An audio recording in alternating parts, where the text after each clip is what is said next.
Boss, ang language ng CP na Tagalog hindi ko na po maibalik sa English. So tanong po yan ni Lods Janice sa isang tutorial natin. Salamat Lods sa iyong katanungan. So ganito lang po ang gawin mo Lods para po maibalik sa English or ano man pong lingwahe na gusto mong maging language ng iyong cellphone. Madali lang naman po yan. Nasa setting mo lang yan mga Lodis.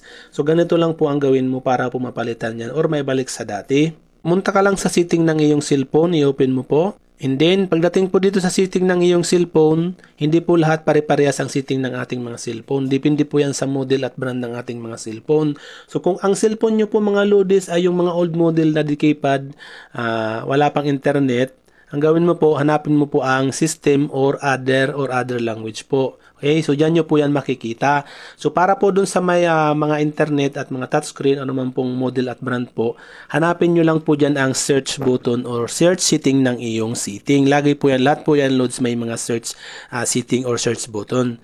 Katulad po yan sa akin, ayan. So i-search nyo na lang po dito mga Lods para po hindi kayo mahirapan maghanap. Ayan. I-search nyo po dyan ang language. Or kung halimbawa po mga Lodis, Tagalog kayo, i-search nyo po lingwahe, okay? Lingwahe, i-search nyo po yan. Or ano man pong naging language po, i-search nyo po dyan mga Lodis. Katulad na yan. So may mga magsasuggest dyan mga Lodis, ayan. So dito, kung ano man pang magsuggest dyan sa inyo mga Lodis, pwede nyo po yan i-click isa-isa hanggang po mapunta kayo dun sa may option po na pwede nyo pong ibahin yung lingwahe. Katulad po nito, ayan. So dito po sa akin, makikita nyo dyan dito sa other language, ayan. I-click nyo lang po yan.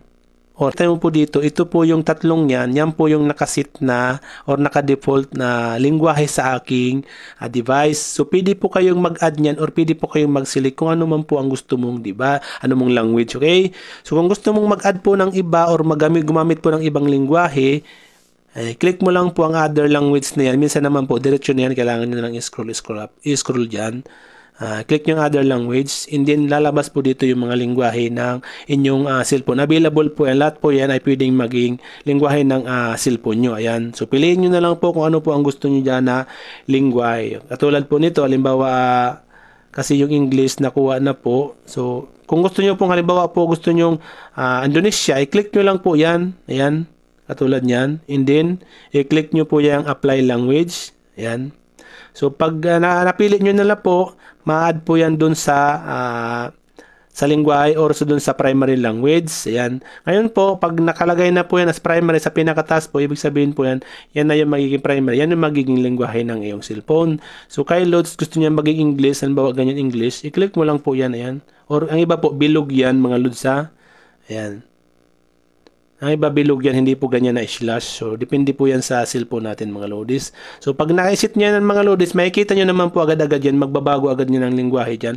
Pag once po na naisit mo or napili mo na po yung lingwahe gusto mong ipalit or ibalik po sa dati yung lingwahe. Okay? So, ganun lang po ang gawin mo Lodis. So, sana po nakatulong. Kung may katanungan ka po Lods, pwede kang mag-comment sa comment section ng video na ito at sasagutin po natin yung Lodis sa abot ng ating makakaya. Hanggang sa muli, much love, God bless.